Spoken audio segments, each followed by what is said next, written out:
Not നിരോധനം വിജയമെങ്കിൽ പണം പിൻവലിക്കുന്നതിൽ ഇനിയും നിയന്ത്രണം എന്തിനാണെന്ന് സീതാറാം യെച്ചൂരി. നിയന്ത്രണം തുടരുന്നതിനെതിരെ സിപിഐഎമ്മിന്റെ ദേശവ്യാപക പ്രക്ഷോഭം. ഒറ്റഘട്ടമായി തെരഞ്ഞെടുപ്പ് നടത്താനുള്ള കേന്ദ്ര നീക്കം ജനാധിപത്യ വിരുദ്ധമാണെന്നും പ്രകാശ് കാരാട്ട്. കേന്ദ്ര കമ്മിറ്റിയുടെ ഭാഗമായുള്ള പൊതുസമ്മേളനത്തിലായിരുന്നു ഇരുവരുടെയും തീരുമാനം. നിയന്ത്രണമില്ലാതെ പണം പിൻവലിക്കാൻ ദേശീയ പ്രക്ഷോഭം സംഘടിപ്പിക്കുമെന്ന് CPIM general secretary Sitaram Yechury പറഞ്ഞു. ജനങ്ങളുടെ പോക്കറ്റടിച്ചതിനു ശേഷം വാഗ്ദാനങ്ങൾ പ്രഖ്യാപിക്കുകയാണ് Narendra Modi. Even if we accept what the BJP is claiming is true, if all the money has come back into the banks, why are people not being allowed to withdraw money from their own accounts, from their own money? Why is there no money in the ATMs from where people cannot withdraw? So we are demanding of the government, the Central Committee has decided that we will launch a movement all over the country saying immediately withdraw the restriction on people to withdraw their own money. ഏകീകൃത civil കോഡിനായുള്ള ബിജെപിയുടെ വാദം വർഗീയത ലക്ഷ്യമിട്ടാണെന്നും സീതാറാം യെച്ചൂരി പറഞ്ഞു. ഒറ്റഘട്ടമായി തെരഞ്ഞെടുപ്പ് നടത്താനുള്ള കേന്ദ്ര നീക്കം ഏകാധിപത്യ പ്രവണതയാണെന്ന് പ്രകാശ് കാരാട്ട് പറഞ്ഞു. Now Narendra Modi is advocating that all over the country elections must be held together. Whether it's the Lok Sabha elections or all the state assembly elections, they must be all held at one time. He says this will curb wastage of public money and this will also curb election malpractices. It will lead to better governance because there will be no elections every year. But this is not the actual reality.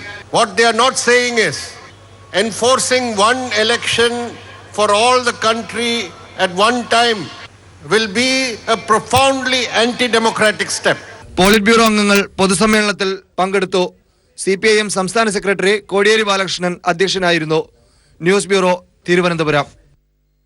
ചില കേസുകളിൽ UAPA ചുമത്തിയത് ശരിയായില്ലെന്ന് Pinarayi Vijayan. മതം മാറ്റുന്ന syllabus വേണ്ട, തീവ്രവാദത്തെ തീവ്രവാദമായി കാണും. മതന്യൂനപക്ഷങ്ങൾ ഈ സർക്കാരിന്റെ കീഴിൽ സുരക്ഷിതരായിരിക്കും. RSSന്റെ കൊലപാതക പരിശീലനം അനുവദിക്കില്ലെന്നും പിണറായി വിജയൻ പറഞ്ഞു. നടക്കുന്ന CPM കേന്ദ്ര കമ്മിറ്റിയുടെ ഭാഗമായി സംഘടിപ്പിച്ച പൊതുസമ്മേളനത്തിലാണ് UAP വിഷയത്തിലെ സർക്കാർ നിലപാട് മുഖ്യമന്ത്രി പിണറായി വിജയൻ വ്യക്തമാക്കിയത്. ഇവിടെ ചെയ്തിരിക്കുന്നത് UAPA ഏതെല്ലാം കേസുകളിൽ ചുമത്തിയിട്ടുണ്ട്, ചില കേസുകളിൽ ചുമത്തിയത് ന്യായീകരിക്കത്തക്കതല്ല എന്ന് പറയുന്ന വാദത്തോട് യോജിക്കുക തന്നെയാണ്. ആ കാര്യങ്ങൾ ആകെ പരിശോധിക്കാൻ, സമയബന്ധിതമായി പരിശോധിച്ച് റിപ്പോർട്ട് നൽകാൻ DGPയെ തന്നെ ചുമതലപ്പെടുത്തിയിരിക്കുകയാണ്. തെറ്റായ രീതിയിൽ UAPA ഉപയോഗിക്കാൻ പാടില്ല എന്ന് തന്നെയാണ് ഉദ്ദേശിക്കുന്നത്. മതന്യൂനപക്ഷങ്ങൾ ഈ സർക്കാരിന് കീഴിൽ സുരക്ഷിതരാണെന്ന് പറഞ്ഞ മുഖ്യമന്ത്രി പീസ് സ്കൂളിനെ കുറിച്ചുള്ള നിലപാടും അറിയിച്ചു. ഏത് പഠനത്തിന്റെ ഭാഗമായാലും ഒരു കുട്ടിയെ എങ്ങനെ മതം മാറ്റണം എന്ന് പഠിപ്പിക്കുന്ന ഒരു രീതി ഒരു കോഴ്സിന്റെ ഭാഗമായിട്ട് നമ്മുടെ നാട്ടിൽ വേണ്ട. കേന്ദ്ര സർക്കാർ ജനദ്രോഹ നടപടികൾ തുടരുകയാണെന്ന് സമ്മേളനത്തിൽ അധ്യക്ഷത വഹിച്ച CPM സംസ്ഥാന സെക്രട്ടറി കോടിയേരി ബാലകൃഷ്ണൻ പറഞ്ഞു. LDF ഗവൺമെന്റ് സ്വീകരിക്കുന്ന ജനക്ഷേമകരമായ പ്രവർത്തനങ്ങളെ തുരങ്കം വെക്കാനും ലക്ഷ്യം നേടാതിരിക്കണമെന്ന ഉദ്ദേശത്തോടു കൂടി കേരളത്തോട് വൈര്യനിര്യാതന സമീപനമാണ് കേന്ദ്രത്തിലെ മോദി സർക്കാർ സ്വീകരിച്ചുകൊണ്ടിരിക്കുന്നത്. ബംഗാളിലെ നിലവിലെ പ്രശ്നങ്ങൾ ചൂണ്ടിക്കാട്ടിയാണ് ബിമൽ വാസു സംസാരിച്ചത്. പ്രക്ഷോഭങ്ങൾക്ക് മുന്നിൽ CPMന്റെ പാർട്ടി പതാക ഉണ്ടാകുമെന്ന് വ്യക്തമാക്കിയ സുഭാഷ്ണി അലി BJPക്കാർക്ക് ദേശീയത എന്താണെന്നും ഓർമ്മപ്പെടുത്തി കൊടുത്തു. We say the slogan of the greatest patriot born in India, Bhagat Singh, Inqilab Zindabad, Inqilab Zindabad. News bureau, Thiruvananthapuram. CPIMന്റെ സംഘടനാപരമായ ഉൾക്കരുത്ത് വെളിവാക്കുന്നതായിരുന്നു പൊതുസമ്മേളനത്തിലെ വൻ ബഹുജന പങ്കാളിത്തം. സംഘാടനം കൊണ്ടും പങ്കാളിത്തം കൊണ്ടും പൊതുസമ്മേളനം വ്യത്യസ്തമായ അനുഭവമായി. ഗതാഗതക്കുരുക്ക് ഉണ്ടാകാതിരിക്കാൻ കേന്ദ്രീകരിച്ച പ്രകടനം ഒഴിവാക്കിയാണ് പൊതുസമ്മേളനം ഒരുക്കിയത്.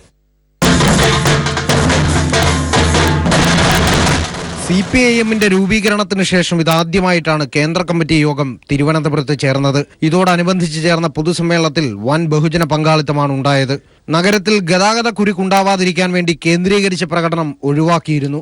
4 മണിയോടെ തന്നെ പൊതുസമ്മേളനം നടക്കുന്ന പുത്തരിക്കണ്ടം മൈതാനത്തേക്ക് ബഹുജനങ്ങൾ എത്തിത്തുടങ്ങി. സ്ത്രീകളുടെയും കുട്ടികളുടെയും വലിയ പങ്കാളിത്തം പൊതുസമ്മേളനത്തിലുണ്ടായിരുന്നു.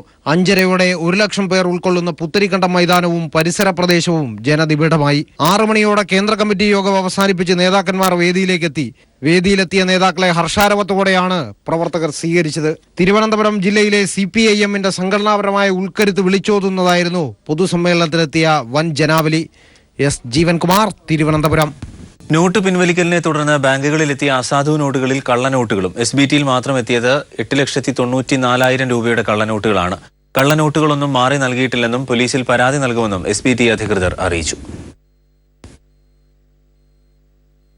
പ്രധാനമന്ത്രി ഏകപക്ഷീയമായി തീരുമാനങ്ങൾ എടുക്കുന്നു എന്ന വിമർശനത്തെ മറികടക്കാൻ കേന്ദ്ര നയങ്ങളെ പിന്തുണച്ച് BJP ദേശീയ നിർവാഹക സമിതി യോഗത്തിൽ പ്രമേയം.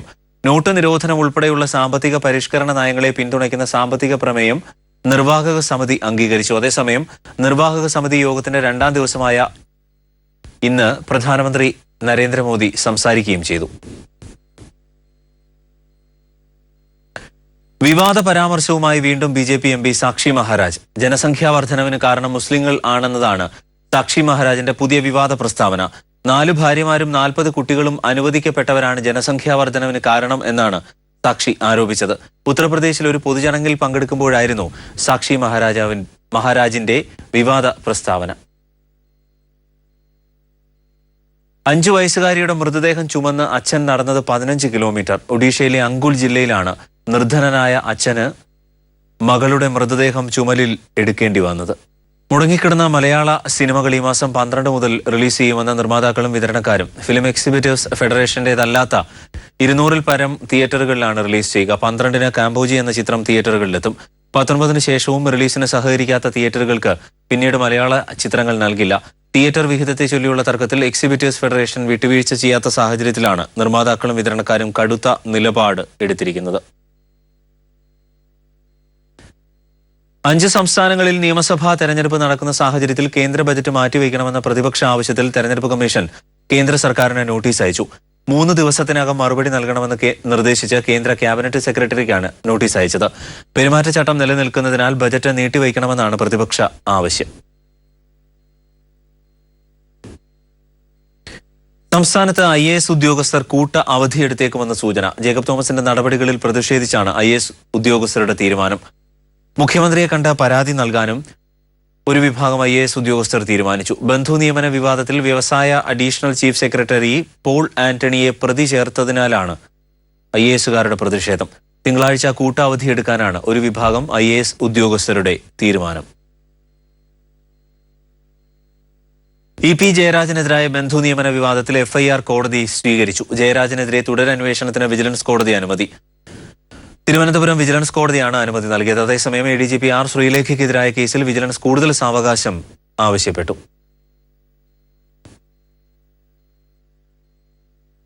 ബുള്ളറ്റിൻ പൂർണ്ണമാകുന്നു. Good night.